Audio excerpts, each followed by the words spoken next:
উনি সফরে বেরিয়েছেন হাদিস কালেকশনের জন্য। প্রচন্ড শীতের রাত, উনি মাগরিবের নামাজ, এশারের নামাজ পড়ে একটা মসজিদে শুয়ে পড়লেন, আর শুয়ে শুয়ে হাদিস পড়তেছেন। কি পড়তেছেন? কথা বলেন। আর মনে মনে ভাবলেন রাতটা মসজিদে কাটায় দেই, ফজরের নামাজ পড়ে আবার বেরোবো। কিন্তু দারোয়ান এসে বলে মসজিদে থাকতে পারবেন না, ওঠেন। দারোয়ান আছে না, কথা কন। আহমদ ইবনে হাম্বল বললেন আমি শুধু রাতটা থাকতে চাই, আমি তো ফজরেরও মুসল্লি, ফজর নামাজ পড়বো তো এই মসজিদে, আমার থাকতে দাও। দারোয়ান তো দেয় না, কেনা মসজিদে থাকার জায়গা না, যান মিয়া। উনি যে আহমদ ইবনে হাম্বল এটা চিনে নাই, থাকতে দেয় না। কি করবে এখন? উনি কাঁথা গুছিয়ে হাদিসের কিতাব নিয়ে কাঁধের মধ্যে ব্যাগ নিয়ে মসজিদ থেকে বেরোয় গেলেন। কি আর করবেন, প্রচন্ড শীত, আর কাঁপতেছেন, বুড়ো মানুষ। পথিমধ্যে দেখলেন বাজার, বাজার একজন খাব্বাজ, শাবুন খাব্বাজ, যুবক রুটি বিক্রেতা। সে রুটি বিক্রি করে, চুলার মধ্যে রুটি সেকে। সে যে সালাম দিল, আসসালামু আলাইকুম। যুবক বলে ওয়ালাইকুম আসসালাম। আহমদ ইবনে হাম্বল বলে যুবক আমার যাওয়ার জায়গা নেই, সফরে বেরিয়েছি, খুব শীতে কষ্ট পাচ্ছি, রাতে যদি তোমার এই চুলা থেকে একটু আগুন পোহাই কোনো সমস্যা? যুবক বলে না না সমস্যা না, আহলান ওয়া সাহলান, খোশ আমদেদ, আসেন আসেন, আপনি আগুন পোহাইলে আমার সমস্যা কি? সুবহানাল্লাহ পড়েন। আল্লাহ শুকরিয়া করে উনি বসলেন আর আগুন পোহাচ্ছেন। আর খেয়াল করলেন যুবক রুটি বানায় আর পরে আস্তাগফিরুল্লাহ, রুটির দলা বানায় পরে আস্তাগফিরুল্লাহ, খামির বানায় আর পরে আস্তাগফিরুল্লাহ, রুটি নিয়ে উনুনের ভিতরে চুলার ভিতরে সেকা দেয় আর পরে আস্তাগফিরুল্লাহ। দোকানদারের কাছে কেউ আসলেই সে রুটি দেয় আর পরে আস্তাগফিরুল্লাহ। ক্রেতার কাছ থেকে টাকা নিয়ে ক্যাশ বক্সে রাখে আর কি পড়ে, আবার রুটি বানানো শুরু করে আর কি পড়ে, খালি এটাই পড়তেছে। ইমাম আহমদ ইবনে হাম্বল তো অবাক, কিরে এটা আবার কেমন যুবক, খালি আস্তাগফিরুল্লাহ। উনি প্রশ্ন করলেন যুবক ঘটনা কি? আসার পর থেকেই তোমার দেখতেছি তুমি রুটি বানাও, রুটি বিক্রি করো আর পড়ো আস্তাগফিরুল্লাহ, মালাকা ইয়া শাবাব। যুবক বলে আস্তাগফিরুল্লাহ আমার সবচেয়ে বেশি পছন্দের আমল, আমি সব সময় আঠার মতে ইস্তেগফারের সাথে লেগে থাকি আর সব সময় পড়তে থাকি আস্তাগফিরুল্লাহ, আর এর বদৌলতে আল্লাহ আমারে মুস্তাজাবুদ দাওয়া বানিয়ে দিয়েছে। আহমদ ইবনে হাম্বল তো অবাক, আনতা মুস্তাজাবুদ দাওয়া, তুমি মুস্তাজাবুদ দাওয়া, রুটিওয়ালা। আমি এত বছর হাদিস পড়াই, আমিও তো মুস্তাজাবুদ দাওয়া না, আর তুমি রুটি বেচো বাজারে, তুমি মুস্তাজাবুদ দাওয়া, তুমি দোয়া করলে সব কবুল হয়ে যায়। যুবক বলে না আনা মুস্তাজাবুদ দাওয়া, আমি আমার জীবনে যত দোয়া করেছি কবুল করে নিয়েছে কে? সব দোয়া কবুল করে নিয়েছে আল্লাহ, একটা দোয়া ছাড়া। কয়টা? আহমদ ইবনে হাম্বলের কৌতূহল, কিউরিসিটি আরো বেড়ে গেল। কি? সব দোয়া কবুল হয়েছে, একটা দোয়া ছাড়া। মাযালিকা দুআ ইয়া শাব, কি সেই দোয়া? যুবক এবার বলতে শুরু করলো আমার জীবনে যে দোয়াটা আল্লাহ কবুল করে নাই সেটা হচ্ছে আমি আল্লাহর কাছে অনেক চেয়েছি, অনেক দোয়া করেছি যে আল্লাহ, শুনেছি এই জামানার সবচেয়ে বড় মুহাদ্দিস, তার নাম নাকি ইমাম আহমদ ইবনে হাম্বল। আল্লাহ তোমার কাছে আমার চাওয়া আমি যেন এই ইমাম আহমদ ইবনে হাম্বলরে দেখে মরতে পারি, আমি যেন ইমাম আহমদ ইবনে হাম্বলের হাতে হাত রেখে মুসাফা করতে পারি আর তার কপালে একটা চুমু এঁকে দিতে পারি। আহমদ ইবনে হাম্বল আবেগপ্রবণ হয়ে গেলেন, চোখের পানি ছেড়ে দিলেন, বললেন যুবক তোমার এই দোয়াটাও কবুল হয়ে গিয়েছে। আহমদ ইবনে হাম্বলের দেখা সাক্ষাৎ পাওয়ার জন্য আহমদ ইবনে হাম্বলের বাড়িতে তোমার যাওয়ার দরকার নাই, আহমদ ইবনে হাম্বল তোমার দরবারে ছুটে এসেছে। আনা আহমদ ইবনে হাম্বল মুহাদ্দিসুদ দাহর, আমি নিজেই আহমদ ইবনে হাম্বল। যুবক চোখের পানি ছেড়ে দেয়, আহমদ ইবনে হাম্বল চোখের পানি ছেড়ে দেয়। যুবক চিৎকার মেরে ইমাম আহমদ ইবনে হাম্বলকে জড়িয়ে ধরে, হাতে হাত রেখে মুসাফা করে, কপালের মধ্যে চুমু খায় আর আল্লাহর শুকরিয়া করে বলে ও ইমাম, আসলে এই দোয়াটাও আল্লাহ আজকে কবুল করে নিল। বিশ্বাস হয় সবসময় ইস্তেগফার করলে আপনার দোয়াগুলোর এইভাবে কবুল করে নিবে কে? এই পাঁচটা জিনিস পাবেন সবসময় যদি ইস্তেগফারের সাথে লেগে থাকেন। রাজি আছেন তো? এজন্য বিশ্বনবী সব সময় নামাজে সালাম ফেরানোর পরে পড়তেন আস্তাগফিরুল্লাহ। কি পড়তেন? 3 বার পড়তেন আস্তাগফিরুল্লাহ, আস্তাগফিরুল্লাহ, আস্তাগফিরুল্লাহ। পড়তে রাজি আছেন? ইস্তেগফারের অনেকগুলো আলফাজ আছে, সবচেয়ে ছোট ইস্তেগফার হচ্ছে এটা, আস্তাগফিরুল্লাহ, আস্তাগফিরুল্লাহ। আরো আছে আস্তাগফিরুল্লাহ আল্লাযী লা ইলাহা ইল্লা হুয়াল হাইয়ুল কাইয়্যুম আতুবু ইলাইহি। বিষ্ণু বলেন এই ইস্তেগফারটা যদি কেউ পড়ে, আত-তাওয়াল্লি মিন ইয়াউমিজ যাহাফ, যুদ্ধের ময়দান থেকে পালিয়ে আসা কবিরা গুনাহ। কি গুনাহ? কাফেরদের সাথে যুদ্ধ, আমি তাগড়া যুবক, তলোয়ার নিয়ে নেমেছি, আমার দেহের এক ফোঁটা রক্ত থাকা পর্যন্ত আমি যুদ্ধ চালিয়ে যাব, আমি ফিরে আসতে পারবো না, আইনটা কার? ফিরে আসলে কবিরা গুনাহ। বিশ্বনবী বলেন যুদ্ধের ময়দান থেকে ফিরে এসেছে এরকম কবিরা গুনাহ অবলম্বনকারীও যদি আস্তাগফিরুল্লাহ আল্লাযী লা ইলাহা ইল্লা হুয়াল হাইয়ুল কাইয়্যুম ওয়া আতুবু ইলাইহি পড়ে, ওই কবিরা গুনাহকারীকেও ক্ষমা করে দিবে কে? পড়তে রাজি আছেন তো? আবার সাইয়েদনা আবু বকর বললেন, ইয়া রাসূলুল্লাহ আল্লিমনি দুআআন আদউ বিহি ফি সালাতি, এমন দোয়া আপনি আমারে শিক্ষা দেন যে এই দোয়াটা আমি নামাজে পড়তে পারি। বিশ্বনবী বললেন, পড়ো আল্লাহুম্মা ইন্নী যালামতু নাফসি যুলমান কাসীরান ওয়া লা ইয়াগফিরুয যুনুবা ইল্লা আনতা ফাগফিরলি মাগফিরাতাম মিন ইনদিক ইন্নাকা আনতাল গফুরুর রহিম। সুবহানাল্লাহ পড়েন। এটাও ইস্তেগফার। আমরা এটার বলে দোয়া মাসুরা, সালাম ফেরানোর আগে পড়ি না? যেখানেই ক্ষমা চাওয়ার কথা আছে ওইটারই কি বলে? ইস্তেগফার। আল্লাহুম্মা ইন্নী যালামতু নাফসি, আল্লাহ জুলুম করেছি, যুলমান কাসীরা, অনেক জুলুম, ওয়ালা ইয়াগফিরুয যুনুবা ইল্লা আনতা, তুমি ছাড়া এই গুনাহ ক্ষমা করার তো কেউ নাই, ফাগফিরলি মাগফিরাতাম মিন ইনদিক, তোমার দয়ায় আমারে ক্ষমা করে দাও, ইন্নাকা আনতাল গফুরুর রহিম, তুমি হলা ক্ষমাশীল। ঠিক কি না? এটাও ইস্তেগফার, এটাও পড়বে। আরে সব ইস্তেগফারের শ্রেষ্ঠ ইস্তেগফারের নাম সাইয়্যিদুল ইস্তেগফার। যত ইস্তেগফার হতে পারে এর মধ্যে সবচেয়ে শ্রেষ্ঠতম ইস্তেগফার নাম কি? কথা কন। বুখারীর বর্ণনা, শাদ্দাদ ইবনে আউস রাদিয়াল্লাহু তাআলা আনহু বর্ণনা করেন, এই সাইয়্যিদুল ইস্তেগফার দিনের বেলা যে পড়বে ওই দিনে মারা গেলে সে জান্নাতি। এই সাইয়্যিদুল ইস্তেগফার রাতের বেলা যে পড়বে ওই রাতে যদি ইন্তেকাল হয় ওই লোকটা জান্নাতি। মুখস্থ আছে না? কার কার মুখস্থ হাত তুলেন। মাশাআল্লাহ, তাবারাকাল্লাহ, মাশাআল্লাহ, মাশাআল্লাহ। আর যাদের নাই তাদের হোমওয়ার্ক, তাদের আল্লাহুম্মা আনতা রাব্বি লা ইলাহা ইল্লা আনতা খালাকতানি ওয়া আনা আবদুক ওয়া আনা আলা আহদিকা ওয়া ওয়া'দিকা মাস্তাতা'তু আউযু বিকা মিন শাররি মা সানা'তু আবুউ লাকা বিনি'মাতিকা আলাইয়া ওয়া আবুউ লাকা বিযামবি ফাগফিরলি ফাইন্নাহু লা ইয়াগফিরুয যুনুবা ইল্লা আনতা। সুবহানাল্লাহ পড়েন। আজকে রাতে পড়ছেন, মারা গেলে জান্নাতি। চিল্লায় পড়েন না আল্লাহু আকবার। এজন্য বিশ্বনবী বলেন আমার আগের গুনাহ মাফ, পরের গুনাহ মাফ, তারপরেও প্রতিদিন আমি 70 বার তওবা ইস্তেগফার পড়ি। আজকে থেকে পড়তে রাজি আছেন তো? বেশি বেশি ইস্তেগফার পড়া যাবে না? একটু প্রাণ খুলে দিল খুলে আওয়াজ করে পড়েন তো আস্তাগফিরুল্লাহ। আর জোরে পড়েন আস্তাগফিরুল্লাহ। আবার সবাই পড়েন আস্তাগফিরুল্লাহ। সব সময় তওবা ইস্তেগফার যারা পড়ে তাদেরকে পছন্দ করে কে? সব সময় জিকির করে করে জিহ্বাটারে যারা ভিজিয়ে রাখে তাদেরকেও পছন্দ করে কে? আল্লাহ বলেন ওয়াজকুর রাব্বাকা ফি নাফসিকা তাদাররুআন ওয়া খীফাতান ওয়া দুনাল জাহরি মিনাল কওলি বিল গুদুবি ওয়াল আসাল ওয়া লা তাকুম মিনাল গাফিলিন। সুবহানাল্লাহ পড়ে। আল্লাহ বলেন ওয়াজকুর রাব্বাকা ফি নাফসিক, আল্লাহরে মনে মনে ডাকো, তাদাররুআন ওয়া খীফা, আল্লাহর জিকির করতে আল্লাহ বলেছেন ফি নাফসিক। বুঝতেছেন না অর্থ? ফি নাফসিকা, মনে মনে আল্লাহর জিকিরটা করো।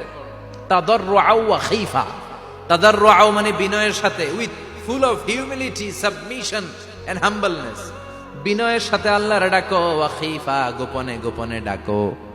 দুনাল জাহারি মিনাল কওল, চিৎকার চেঁচামেচি করে ডেকো না। কার কথা? আওয়াজ করে জিকির করো না। এই যে আমরা মাহফিলে লা ইলাহা ইল্লাল্লাহর জিকির করে, এটা তালিমান। উদ্দেশ্য কি? তালিমের জন্য আওয়াজ করে জিকির জায়েজ আছে, কিন্তু ব্যক্তিগত জিকিরের যে ইবাদতটা এটা আস্তে আস্তে হইতে হবে, এটা ভদ্রভাবে হতে হবে, চিল্লাচিল্লি করে নয়। আবার তালিমের জিকির ওইটাও ভদ্রভাবে। ইন্নাল্লাহা জামিল ইউহিব্বুল জামাল, আমার আল্লাহ সুন্দর, আমার আল্লাহর জিকিরের মধ্যেও সৌন্দর্য আছে না নাই? কিন্তু এদেশে জিকিরের ভেতরে লাফালাফি আছে না নাই? বেশি না কম?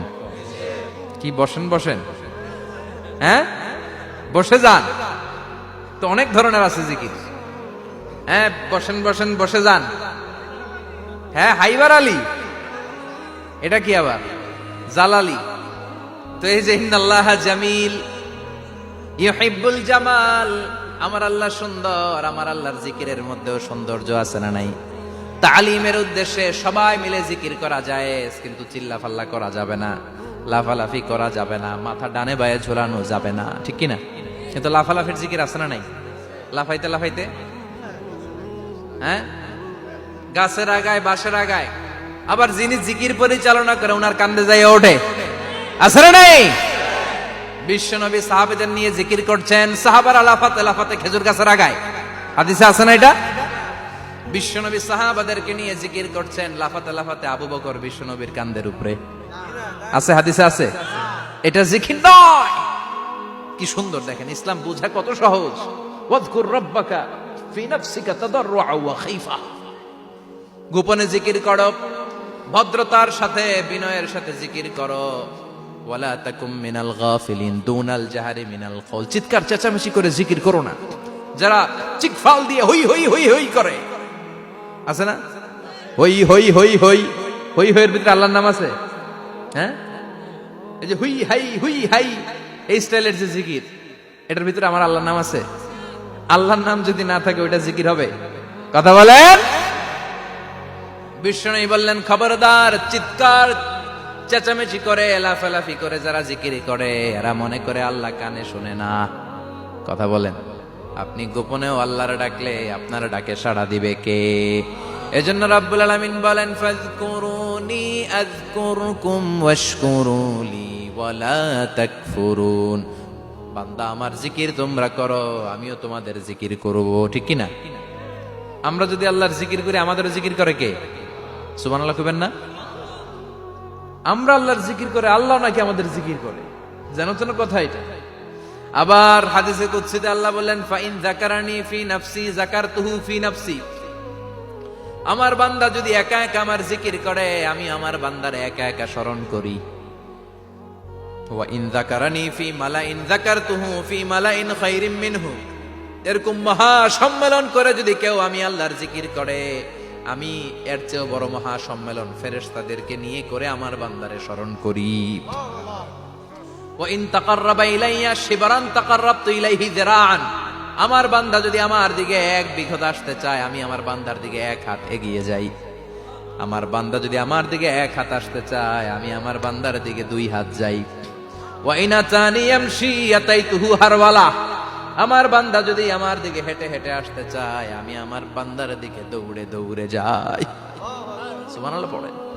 এজন্য বিশ্বনবী বলেন, লা ইয়াজালু লিসানুকা রাতবাম মিন যিকরিল্লাহ। আল্লাহর জিকির দিয়ে জিহ্বাটারে ভিজিয়ে রাখবা। কার কথা? চিল্লায় বলেন, কার কথা? সবসময় আল্লাহর জিকির করতে রাজি আছেন তো? সবচেয়ে শ্রেষ্ঠ জিকির বিশ্বনবী বললেন, আফদালু যিকরি লা ইলাহা লা ইলাহা লা ইলাহা ইল্লাল্লাহু মুহাম্মাদুর রাসূলুল্লাহ সাল্লাল্লাহু। সবচাইতে শ্রেষ্ঠ জিকির লা ইলাহা, এর চেয়ে শ্রেষ্ঠ জিকির আছে? কথা বলেন। বিশ্বনবী বললেন, মান ক্বালা লা ইলাহা ইল্লাল্লাহ সিদকান মিন কলবিহি, একনিষ্ঠতার সাথে অন্তর থেকে কেউ যদি জীবনে একবার বলে লা ইলাহা ইল্লাল্লাহ, দাখালাল জান্নাহ। তার যদি পাপ থাকে, অন্যায় থাকে, ওই পাপ আর অন্যায়ের শাস্তিগুলার পরে কোনো না কোনো দিন আমার ওই বান্দা জান্নাতে ঢুকবে। একবার যদি খালিসান মিন কলবিহি সে পড়ে লা ইলাহা ইল্লাল্লাহ, তার জন্য জান্নাতকে অবধারিত করে দিয়েছে কে? আবার এটার নাম আল্লাহ দিয়েছে কালিমায়ে। কথা বলেন। দরাবাল্লাহু মাসালান কালিমাতান তাইয়িবাতান কাশাজারাতিন তাইয়িবাতিন আসলুহা সাবিতুন ওয়া ফারউহা ফিস সামা। সুবহানাল্লাহ। পবিত্র বাণী এটা কালিমায়ে তাইয়িবা। আবু সাঈদ আল খুদরি থেকে বর্ণিত, মুস্তাদরেকে হাকিম আর সহিহ ইবনে হিব্বানে এসেছে। বিশ্বনবী বলেন, মুসা আলাইহিস সালাম আল্লাহর একবার প্রশ্ন করলেন, ইয়া রাব আল্লিমনি দুআআন আদউ বিহি। আপনি আমার এমন একটা জিকির শিক্ষা দেন যে এই জিকির দিয়ে আমি শুধু আপনার জিকির করব, কেউ এই জিকির করতে পারবে না। এই জিকির জানবো শুধু আমি, আর জানবেন। কথা কোন? প্রশ্ন করছে কে? হ্যাঁ, কাকে করেছে?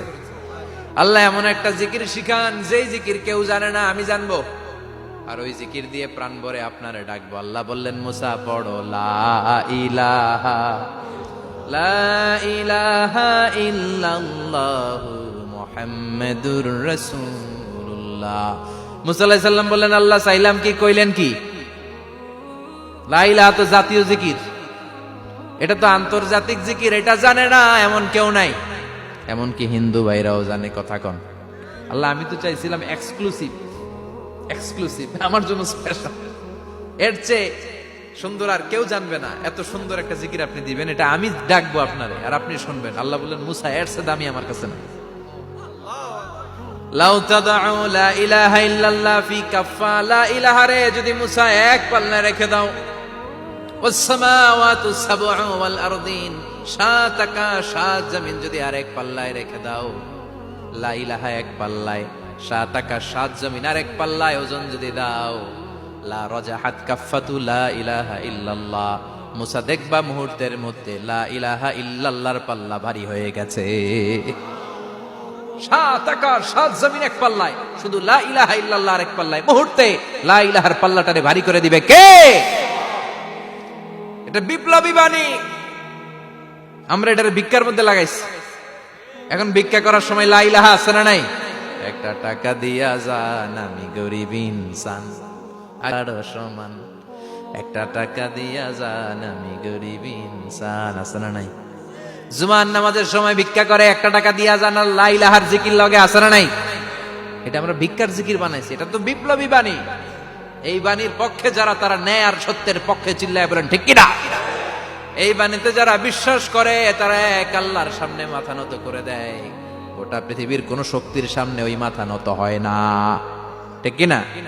এই লা ইলাহা যারা আমরা মানি, আল্লাহ ছাড়া কারো সামনে মাথা নত করব? কোন শক্তি আমাদের মাথা নত করাতে পারে?